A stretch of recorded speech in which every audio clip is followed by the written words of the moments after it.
Mitchell Osborn is a tarot reader, animal communicator, and psychic medium.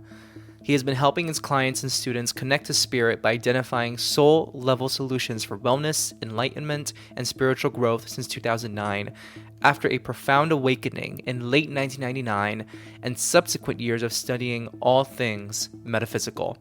He uses a humorous, direct, and compassionate approach in his sessions and wants his clients and students to recognize the world of energy around them and be able to make their own confident and empowered decisions from an intuitively informed, centered, and balanced place. We're chatting with Mitchell on Third Eyesight.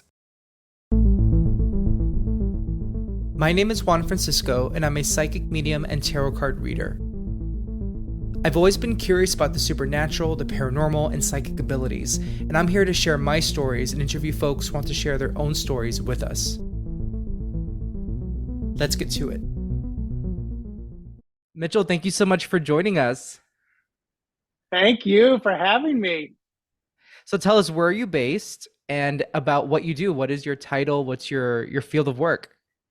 So I am in Orlando, Florida, Central Florida. I am a native Floridian. If you are familiar with this state, you know there are not many of us here because we have a lot of transplants. They visit and they don't want to come back, although now there's a lot of people leaving, but that's a whole nother story. We won't go there. So what was the other part of the question? What do I do? Yeah. What do you do? What's your field of work? So I have a corporate day job in employee health and well-being, which I've been in health and fitness since 1988, and now I'm a little bit more on the corporate side of it.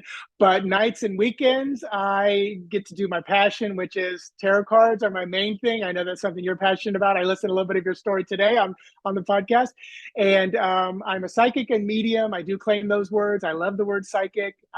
One time I was trying to stay away from it, but that was many years ago. And the one thing that I has become even more big a passion is the animal communication or pet psyche, if you will. And let's see what else. And transformation coach. This is something that I've done before. It took a little bit more time than I had to offer, and things have shifted with the pandemic to make things a little more easy and accessible to do coaching and transformation using mainly hypnotherapy, because I have a 500 hours clinical and transpersonal hypnotherapy certification, but then also EFT tapping, EMT eye movement therapy, NLP neuro linguistic programming. So all that fun stuff, which bringing that back into the work that I do. So that's my resume. Wow, no, that's incredible. And I'm curious to hear, because you mentioned you do employee health and resources. That's your 9 to 5, right? So how does, like, I guess we'll start with this. Like, how did your journey start with psychic abilities? Is this something that you always felt since you were young, or was this something you discovered in like later in life? And like, how did that all, I'm just curious to hear also like how this all plays with your day job and like just the juxtaposition of that. But let's first start with, how did you begin on your journey? So yeah, I was that awkward kid. I was the middle closeted gay kid between two very athletic, brothers. And I remember at 6 years old, very hyperactive child, so hyperactive that they didn't pass out Ritalin back in like the 60s and 70s. So the doctor actually told my mom, give me coffee to help me focus and stay centered, because that's caffeine to speed, just like Ritalin. But anyway, Wow. so I'm 6, 7 years old, up early on a Sunday morning, like, what's going on? The parents and everybody saying, shut up and go back to bed. So I remember my mom played bridge and cards. So cards were always around me. My grandmother, Yahtzee cards, Rook, you name it. And I would remember sitting at the table, shuffling the cards and like holding them up to my forehead where I couldn't see the card.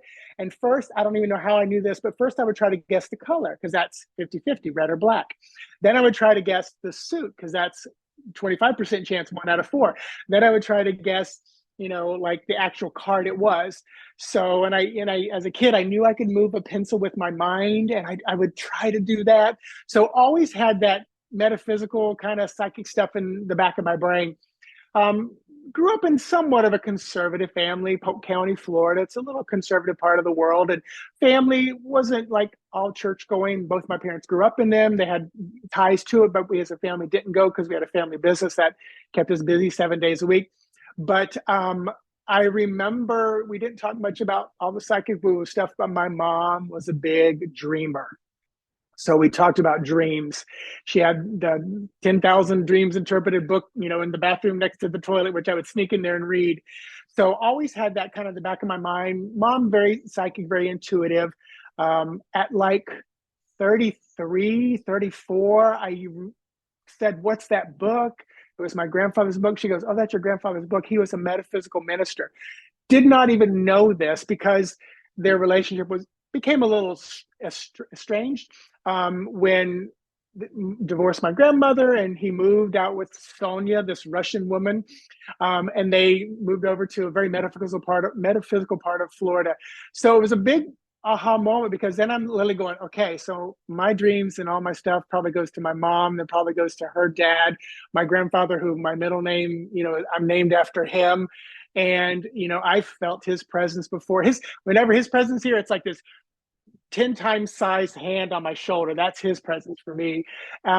So then flash forward, been sober since December 1991 because I was, drinking myself and psychic abilities and sensitivity and all that stuff. I was morbidly obese kid, blah, blah, blah. That's why I'm in the health and fitness. And then December of 1999, just so much started shifting. And, it's when I started coming out of the closet. It's when I moved away from a very conservative church, the Nazarene Church. It's where books in Barnes and Noble on Sand Lake Road in Orlando started calling to me. And the first book, it's back there somewhere, was You Are Psychic by Deborah Lynn Katz. And I remember closing my blinds in my condo where I lived by myself so I could read the book. And I would close the blinds when I would watch the TV show Medium so nobody would see me. Bought a tarot deck at some point, and hold on to your pearls because at some point I had a bad day and I said, "What is it? What is it?" It's the tarot cards. They're evil. And I remember walking down the street of my condo complex and I threw them in the garbage can. And I tell that story often. I usually can hear the gasp in the crowd when I presented places. And I said, I've set the intention that somehow that tarot deck found its way into someone's hands and it was revived. So just started studying everything metaphysical, kind of by myself. And then when I moved to Orlando, started dating my now husband, then boyfriend, Fabian, in 2007, 2008. I got to take some classes and got to be with other people and, just studied everything I could. Psychometry was something that just blew my mind. Tarot cards were a little scary at first, but they are my family. There's at least 150 in this room. Tarot, Oracle, Lenormand. I need Yeah, to so aspire to that. I thought my 15 or 10 were a lot, but I want to get more myself. So that's incredible. Anyways, continue. now most of them are if I'm really drawn to the deck or I want to support an artist or creator. I'm a Kickstarter whore. I think I got like two or three out there somewhere to come in.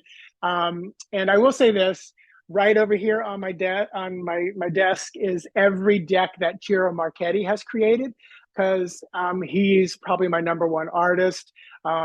It's funny because I read pretty much 95% exclusively. I read for professionally with the Legacy of the Divine Tarot, which is my favorite deck.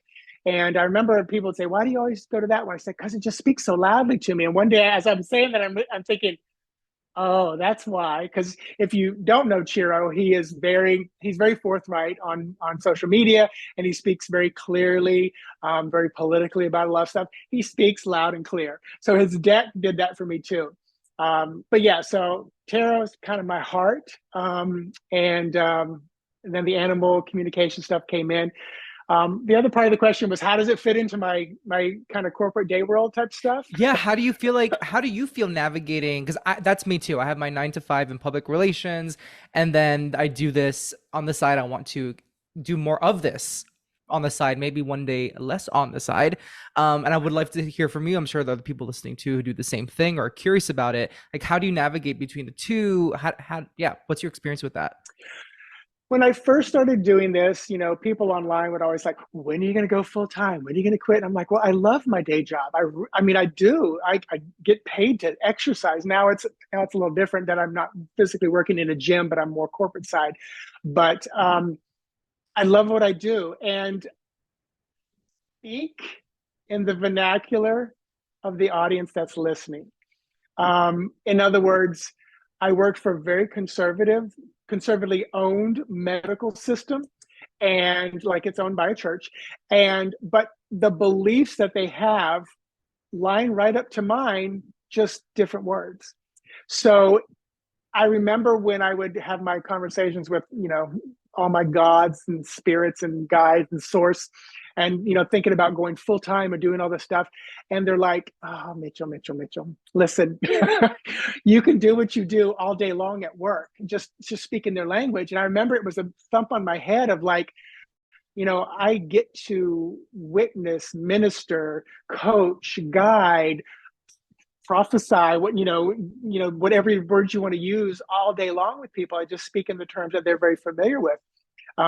It's funny because I always joke around. I said, whenever I enter like a new circle of people where I'm studying something kind of woo-woo metaphysical, I said, hi, my name is Mitch. I just want to let you know I'm not a Republican deacon in his church, police officer on the weekends. I'm just like y'all. I just was built into this body. I'm not Mitt Romney's long lost cousin. But I also realized the way I look, I'm 6'1", white hair.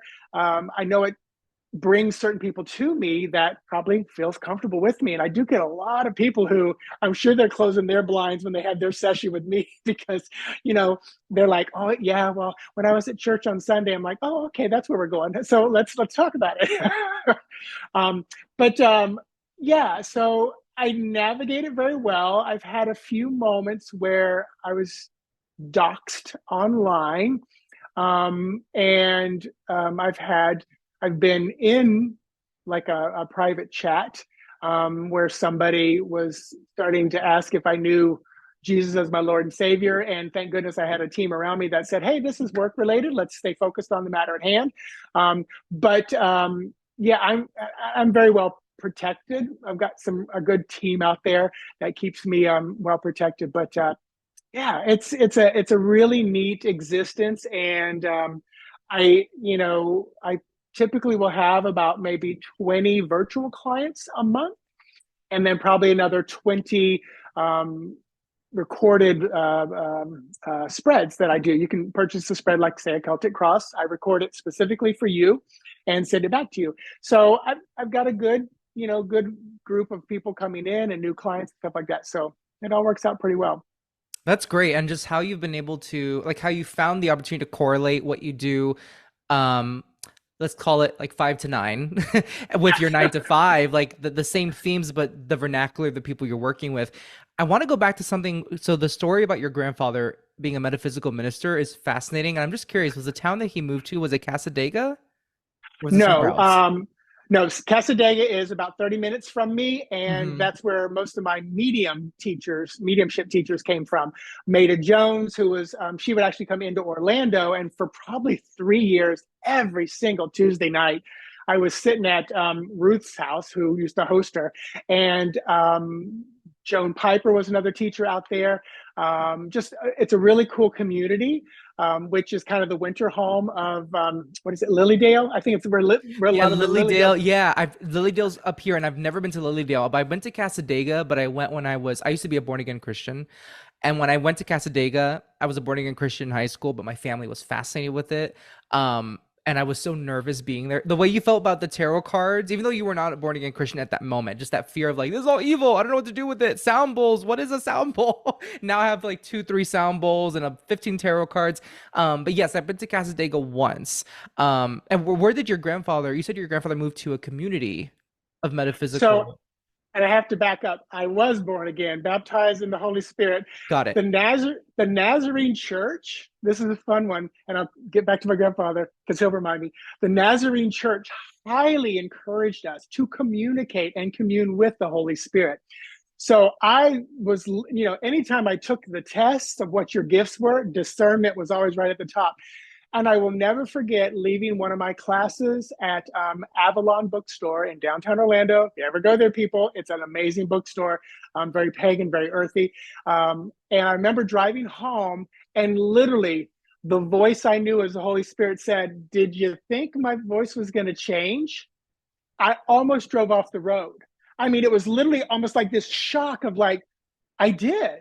I thought the voice I heard in church would be different than the voice I heard in psychic medium class. And I was like, oh, okay, you're the same.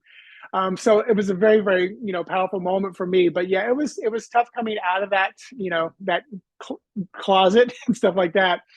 So grandfather, somewhere over in the, my goodness, Sarasota area, there was a, and I don't know if it was a metaphysical community like Casadega, but I don't know what it was called. But I know I visited him a few times over there. This was when I was very young. I mean, he died when I was probably 14 or 15, so I didn't. He was he was this big Buddha guy that came to town every year and stay at the Banyan Beach Motel, and I got $5 from him. That was who he was to me.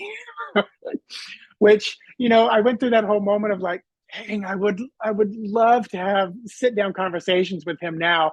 And I've had my quote unquote conversations with him now, and it's very different than probably what I would have had if I was, sitting down in front of him, human to human. But yeah, so it was neat. Yeah, that is neat. And, it's reminding me when I lived in Florida, there are so many, I mean, Florida, as you probably could agree, it's an interesting state just for many different reasons, including the cultural history of Florida. I just kind of unlocked a memory when I was we used to go to Naples, Florida all the time, yearly as a family. We were based in Miami, we'd go to Naples for vacation. And one time as a teenager, because I was fascinated with weird places, there is a state park called, I think it's Coretian State Park. I just looked it up. And I was wondering, is that what your grandfather was? But I just looked it up, and it's a very different community where they believe that the universe existed inside the earth, somewhere like in the Naples area. Now it's a state park. Ooh. They were celibate. They had a farm, botanical gardens, but now it's a state park, no longer in use. But anyways, Florida has a lot of interesting cultural history, and I've Ooh. just learned the Sarasota area community. I never heard of it before, so that's cool. Yeah. I'm sorry, but a community that's celibate just feels like hell. I know. Like it's like okay. Number one, you're Let's be honest. celibate, and number two, you believe the universe is inside the Earth. It's like I is there a relation between those two things? I just don't know. I would Oh love Lord. to hop into animal communication. What was your first experience with animal communication? So, as a kid, with the active imagination, I was drawn to animals, and it's funny because I'm going to talk about this at Reader Studio when I go in April and present, because it dawned on me as I was walking around. I exercise twice a week. I walk around my lake, and I'm walking around my lake, and I'm having a conversation with my animals and the guy that's really connected to. I have one guy that connects to the alive animals, and then another guy that helps with all those that I see dead or that are crossing over. Um, but I'm connecting with them, and I remember looking down the road, and as a kid, I started needing glasses, and I'd be walking somewhere, and I'd be like, oh, "There's a snake, oh, there's a bird," and as I got closer, it was a stick. So I realized that they were even communicating with me in a misidentification of an object in front of me. And I remember as a kid, kind of alone, lonely, blah, blah, blah, standing on this kind of rock that was in the ground. And I imagine when I stood on it just right, it would drop me down inside the earth, speaking of inside the earth. And there was a whole world of animals. Not so much like fairies and that realm, but more like true animals. Like there could have been fairies and stuff, but I don't remember it. And then flash forward to moving in with my husband, and I had a ferret at one time. I had a bird at one time. They didn't last very long because I wasn't in the mindset. I wasn't in a good space, and I wasn't good with responsibility with animals. But once I had, because if I lived alone, I probably would not have animals sharing a house with me because I know how I am, very Piscean like. I'm a Pisces, so I'm going to be out of my house. It's my sanctuary. I don't want anything in it. But when I moved in with my husband, he had a Pomeranian, Levita, and he had a Dachshund, Sheldon, and he had Toby, a cat. And I'm, sitting there, making my way into his world and stuff like that. And I'm like, studying, doing all my thing. And I'm like, what's going on here? And I remember teaching a tarot class one time, and I turned to one of my teachers and mentors. I said, "Oh my God, I could just see it one day. My business card is going to say pet psychic, And it's like, because I wanted to work with the humans. And lo and behold, my business card basically does say pet psychic. And it's probably about 40% of the work that I do is people coming to me with animals, and they're not usually physically here. Like it's virtual appointments, and I just have a picture of them. And before I get online with them, I will spend about 10 minutes with the picture. asking permission to come to the animal, writing down a half page to a page of information. And then when the client arrives, I set my intention. We have our moment. I say, I'm going to go over all the stuff I have. Let me know what resonates. Let me know what doesn't. Let me know what specific questions you might have after that. And then we'll go from there. So it's one of those things where, and I do not say this lightly because I am very conscious of ego and pride, again, probably because of the Pisces part in me, but it came really easy to me. And it was one of those things where it's like, and that's probably why I didn't want to do it, because I was like, oh, I don't know what I'm doing, but it was just so natural. So yeah, so it's been an amazing journey and Yeah. getting more amazing every day. And there's nothing wrong with saying it comes easily to you. And I'm actually curious, what for you feels different about channeling the soul of an animal versus the soul of someone who had, how do I put this, had lived as a human being, that they're so like channeling someone's loved one, human loved one, versus channeling someone's animal loved one. Is there a difference in how the information comes through or what it feels like? So I there's a lot of similarity and feel to it.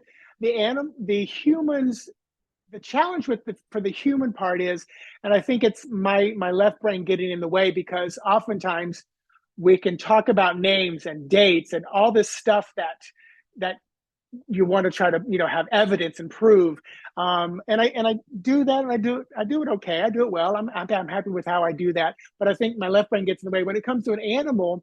There's still some things that you're kind of bringing evidence to for the human that is in charge of the animal, or their caretaker, but it's just a different, I don't know, it seems more pure, more sincere. And and then we're talking, mostly cats and dogs are what I get, and then next would be horses. But if I'm talking to a snake or a reptile, it's a different existence. If I'm talking to birds, it's very different.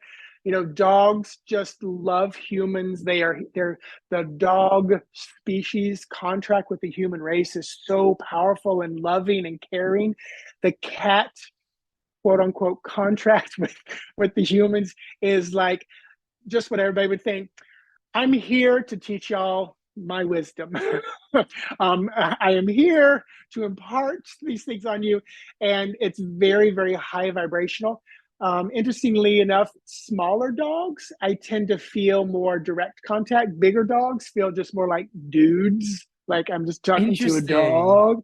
Wow. Um, and sometimes I feel like I'm talking directly to the animal. Most cats, I feel like we're talking right to each other. And I get a lot, I get a lot that have crossed over. So I'm talking to the other side, which that's very clear. And sometimes I feel like, especially with the bigger dogs, I feel like I'm either talking to their higher self or like a guardian or a gatekeeper that provides me with information for them. Because the bigger dogs just tend to feel more earthy, more just animal like, rather than like a cat feels like an alien being to me, just this, this very high vibrational energy. That's really fascinating. I'm imagining you channeling a Pomeranian versus like a German Shepherd, and just the difference that is. Um, yeah, it's so fascinating. And what are usually the things that people ask you about their pets? So if they're alive, they're asking me things like, are they happy? What's going on with their physical body? And these are things I try to anticipate and tap into before I get to them. Why are they spraying, pooping, barking, behavioral issues? If they've crossed over, most of the time it's kind of like humans. Are they safe? Are they happy?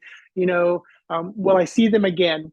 And that's a whole fun story too, because probably 5, maybe 6 years and beyond, I got maybe 1 out of 10 animals kind of saying, I'll be back, in your lifetime, I'll be back to see you.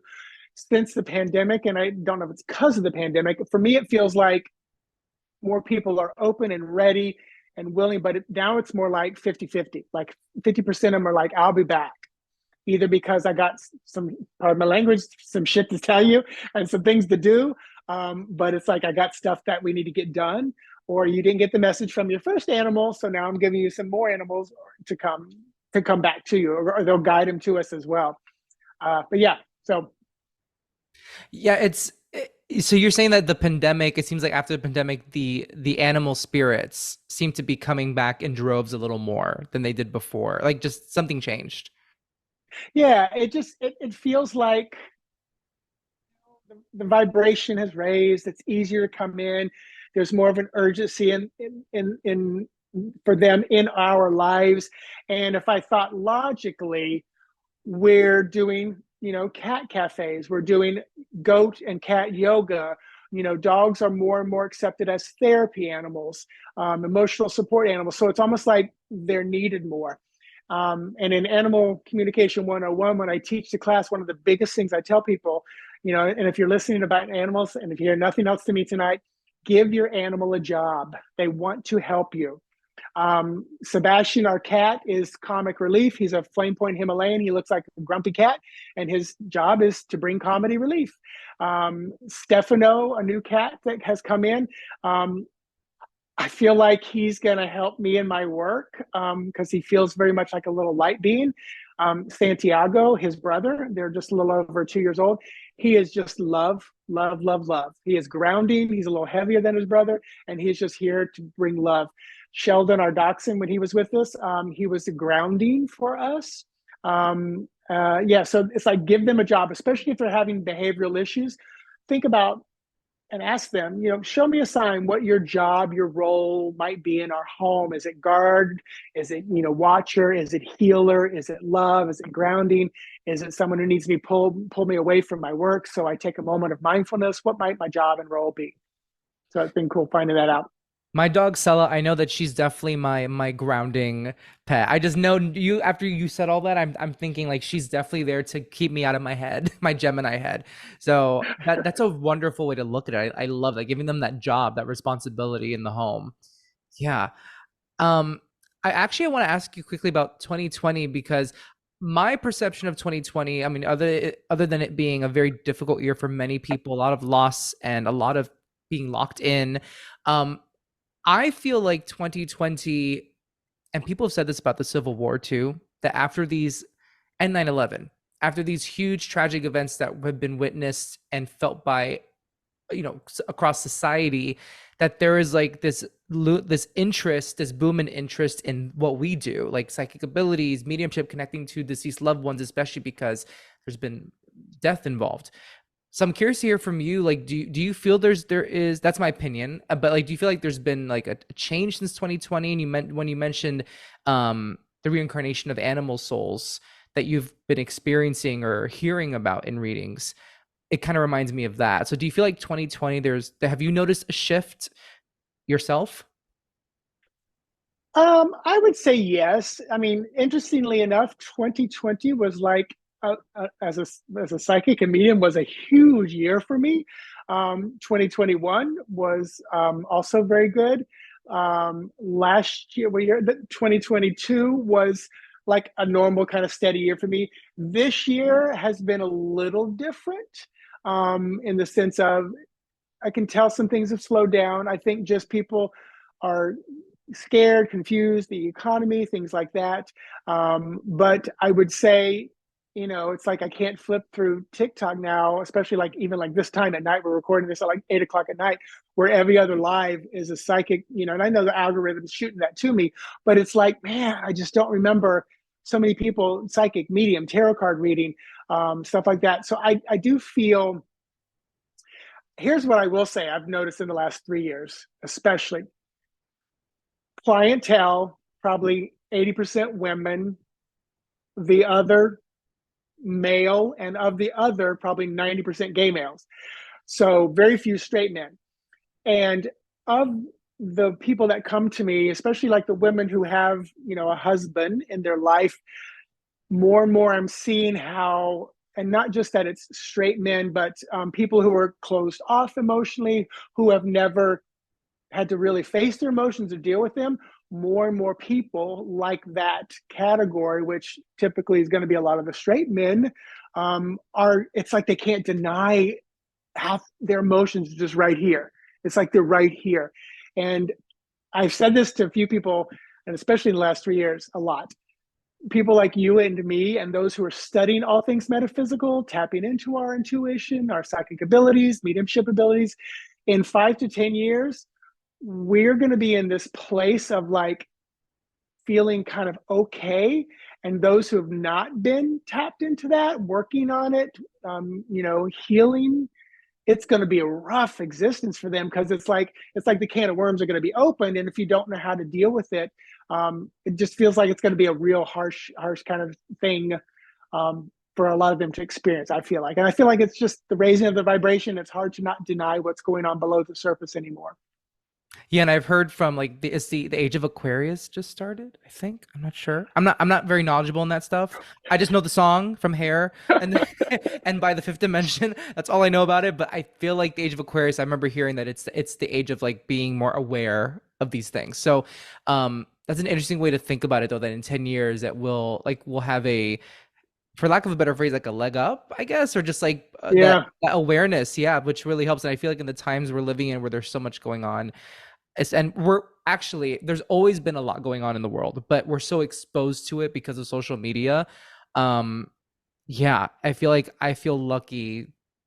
I don't even like using the word lucky, but I feel blessed, lucky that I have this awareness to sort of help me cope with all of it. So I totally get it. I would love to ask you about your tarot spreads because I want to get to that before we finish the episode. So you mentioned at the beginning that you provide different options for tarot spreads, and I saw you have like so many different combos of what people can choose from, and each with a different purpose. So how did you come up with these, or did you study these somewhere? And yeah, I'd love to hear like what has been the response from clients of like the ability to choose different types of spreads, because that's something I haven't seen before. And I think it's a really interesting idea. so choosing can be difficult for people, because anytime, that's one of the main places I get, direct messages, DMs. Yes, I've got this going on. I don't know which one to choose. And I'll say, go look at this one, or this one. Trust your gut. You can't go wrong. And then I'll even say, you can, in the messages when you pay for it through PayPal, you can put, here's what I'm dealing with. If you want to add a little bit to it, less is usually better than more, for me, because then I stay out of my left brain. But probably the majority of the spreads I got purchased. I got from other people. Sasha Graham, a friend of mine, and her 365 tarot spreads. I've got a bunch of hers on my site. If I see one that really resonates with me, I'll put it on. I do have over 50, and I kind of stopping there because I think it does get a little overwhelming for people. And also, if there are some that just never get purchased, I may pull them off just because they're not resonating. I love doing my new moon manifesting, and today is a new moon. We're just into it right now. Or full moon releasing spreads. Those are great ones to do. Something that I love to do, and am I teaching? I think I'm teaching this at the World Divination Association online in October, is creating a spread from an existing kind of system. Like, I'm trying to think of a good one, like the Serenity Prayer. You're familiar with the Serenity Prayer? I took Yep. that and made a spread out of it. It's like, God grant me the serenity to um, Except the know things I the cannot change. accept things I cannot change, know the difference. But yeah, Yeah, I I know. forget. Except things I cannot change, the wisdom to change the things like, or something to change the things I can, the wisdom to know the difference. I forget. Yeah, Yeah, something like that. but it's basically a 3 card spread. I loved. I don't know why that just makes my brain go crazy. Like, I remember watching the when Tom Hanks did "Won't You Be My Neighbor?" What's his name? The The Mr. Jim, Rogers movie. Mr. Rogers movie. I remember thinking, my goodness, he had so many great quotes. And I started looking up all his quotes, and it got overwhelming, because I'm like, I would love to create a spread based off of that. Like Brene Brown, she's got like a 7 point, design of living a better life. And I'm like, this would be an amazing spread. So I love turning those things into spreads. And then I have 1 question, 2 question, 3 question, 5 question spread, which you send me those questions. I turn on my camera, I shuffle my cards, and I pull the cards for the questions. And I will often, someone, I'm sure you're familiar with what I'm about to say. Someone will say, when am I going to get my new job? And I'll say, well, I'm going to pull a card for that question, but then I'm going to rephrase it with your permission. And if they don't give me permission, I said, just ignore it. But I'll pull the card and when are they going to get the new job? I may work with my timing system that I have, and then I may rephrase the question, say, what can I do to bring in my dream job right now? Pull a couple cards. And I'm real good about, like, as I'm shuffling, Spirit will say, pull two, pull three, pull five, pull one. And I don't like even numbers. So whenever Spirit tells me to pull like two, I'm like, okay, I'll pull two. Because I love odd numerals. I don't know why. As someone Um, with obsessive compulsive disorder, I totally get it.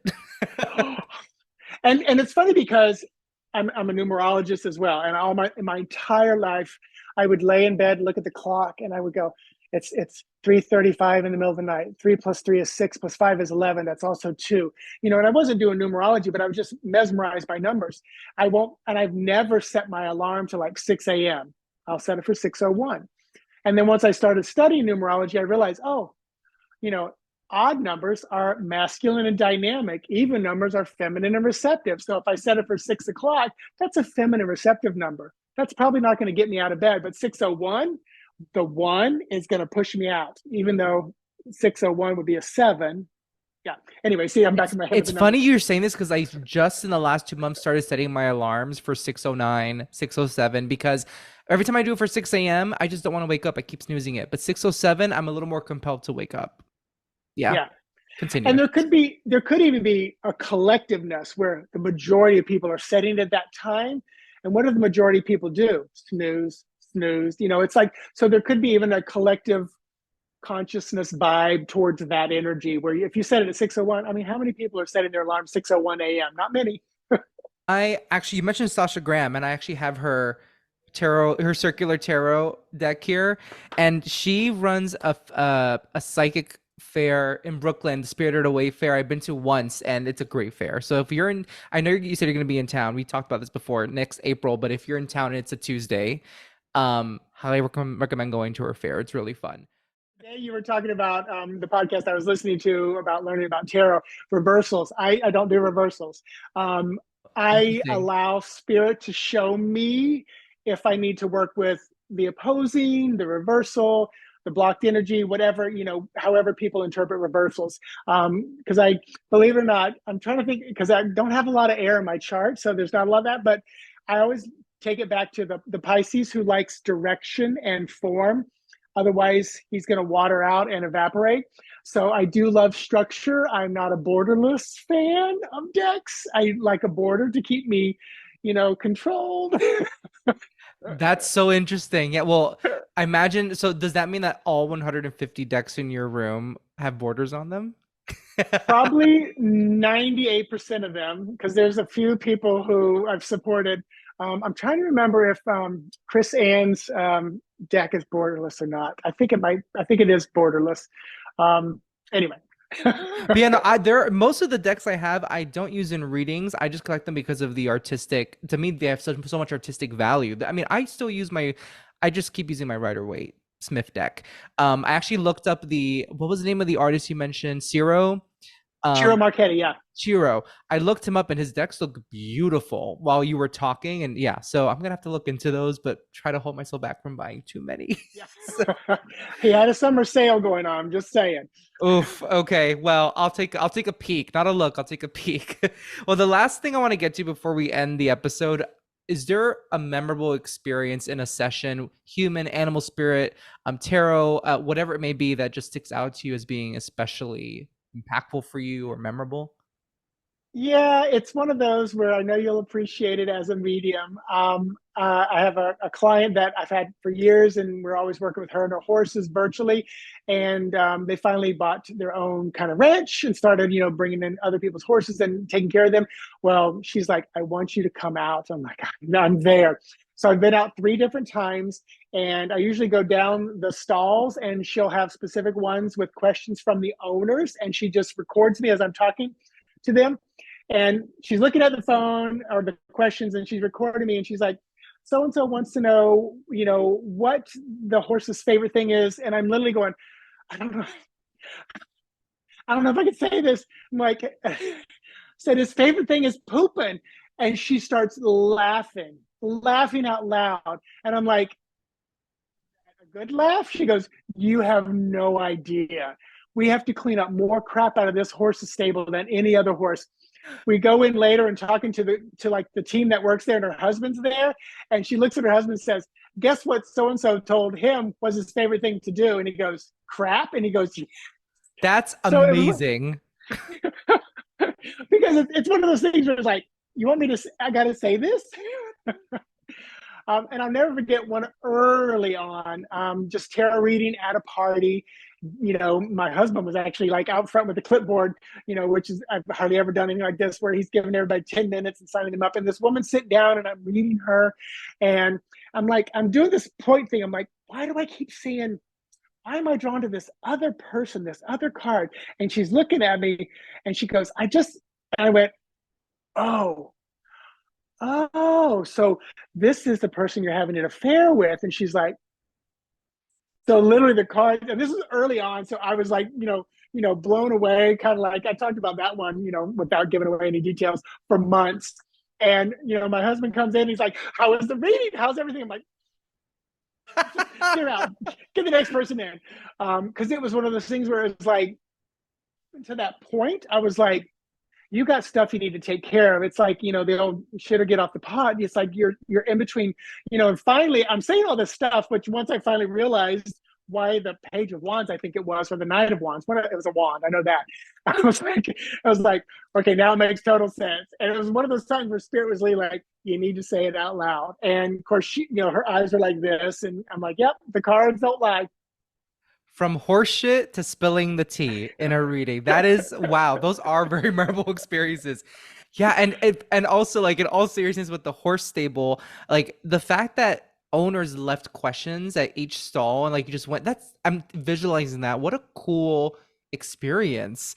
And then to get a Yeah, laugh out of it, it's like, I mean, I think people sometimes expect like when we talk about our most memorable experiences in readings, it's like the ones that make people bawl their eyes out, which yes, those are memorable too, but sometimes spirit, whether it's spirit of an animal or human, living or deceased, I mean, there's so much sense of humor I find on the other side too. yeah. So yeah. And I'll tell you, when I went to Omega Institute up in Rhinebeck, New York, for a week long with James Van Prague years ago, and it was a wonderful experience. He was crazy. I was the Florida boy, um, for him. It was like, let's get the Florida boy up here.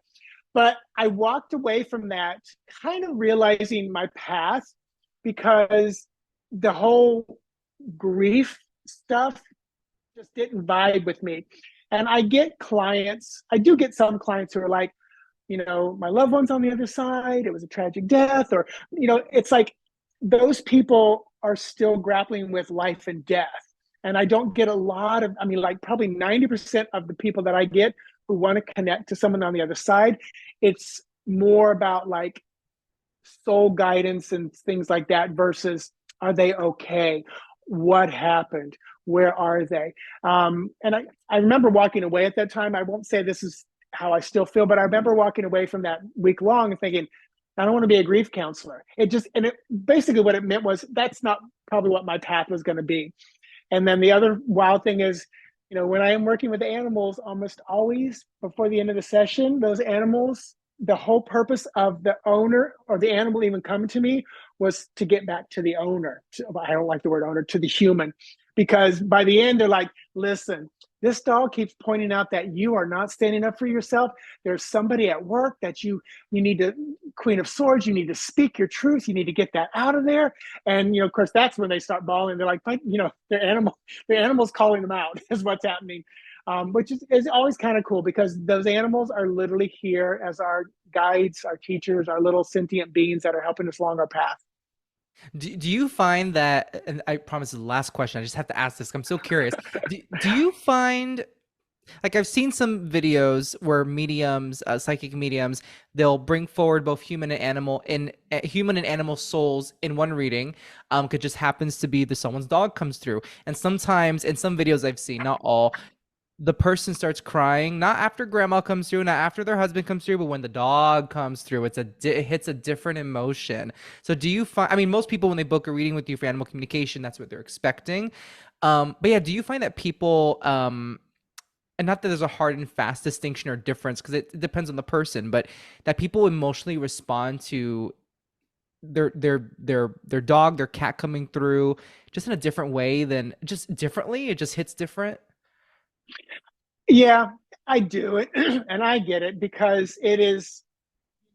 The animals of the so we have three cats indoor right now. We've my husband and I have said goodbye to six. So there's been nine beings that have shared our life, and all of them were difficult to say goodbye.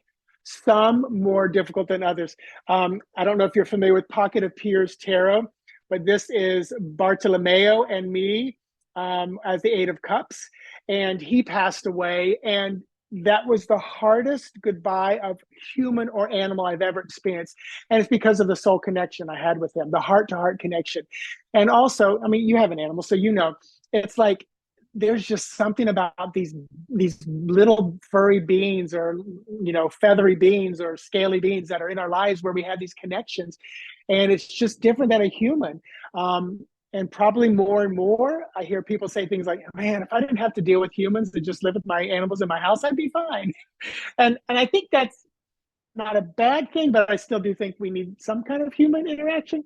But yeah, there's definitely when it's an animal communication and they're an animal person, if I bring an animal up, it usually is the tears, and it is just a powerful connection. Yeah, they are just as much family as Yeah. our human family. Well, tell listeners how they can find out more about you and any events you're involved in, anything at all. So you can find me at mitchellosborn.com. That's the easiest way to find me. All my social medias are there. I'm pretty much on all the sites because I am a social media whore. So I'm pretty much everywhere. Snapchat, I just don't get. But I do feel like I've been told by a 25-year-old I'm more of a millennial than they are. I'm presenting online for the World Divination Association January 29th. It's Pride Divination. All the presenters are working for free, and then the money is going to an organization. It's a global Pride organization for LGBTQIA+. Then also back with them in October. I'll be at StarCon in South Florida, Palm Beach, January of next year, presenting there, a tarot workshop. And then Reader Studio, I'm presenting next April, Divination Day, which is going to be animal guides and messengers. So it'll be a lot of fun, kind of, working just animals every day in your life. Like if all of a sudden there's a butterfly on your car and you're like, why am I, and you're having this visceral response.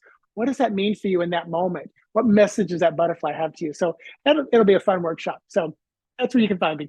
I love when And I'm animals are on used for signs. Yeah, go ahead. and I'm on Threads. I already got on Threads. I know you are too. Yep, on Threads. I don't know if I think I followed you already, but I'll be sure to follow you if I haven't. But yes, I like Threads. Do you like Threads? I do. So far, I do. It's difficult because I have to keep reminding myself. It's Twitter, Instagram, because I'm like, where's my all my photos? Oh no. It's just it's a thread. Yeah, we just get to talk and talk and talk, which is nice. And right now there are no ads being pushed, so it's like we can enjoy it for what it is now.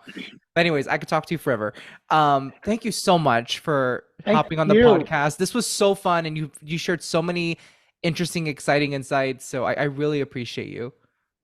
I appreciate being here. It was a pleasure connecting with you, even though you're a Gemini. I had a great time. I can say some I things just, about Pisces. I'm just kidding.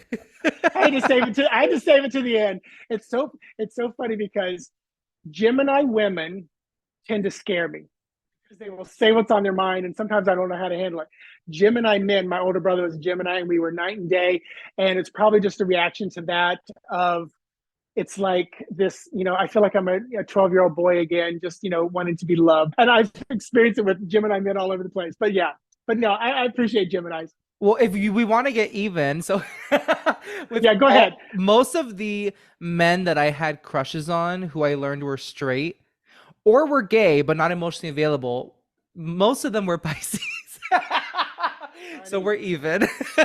That's funny. But it just happens to be so. I mean, not it's not for me a statement about all Pisces, but just it just happens to be so. That or cancers. One of the two. Yeah. Oh. I get along with all the water signs. I do. I get along with the water signs. Sagittarius is another one that's kind of iffy to me, but my rising is Leo, so that's my hair, my degrees in theater, so I'm out there. My moon is Capricorn. That's probably where the numbers and the groundedness comes in, and behind the scenes, my husband's like, why can't I spend money on this? I'm like, because we have bills to pay. Maybe we should do another episode on just astrology and dating and people and relationships and family. That'll be Oh, interesting. and I tell you, I know you talked about it. This is Tarot of Dreams by Chiro Marchetti. It's one of my favorite ones for learning astrology because, especially how they connect to the signs, because the symbols are on the cards.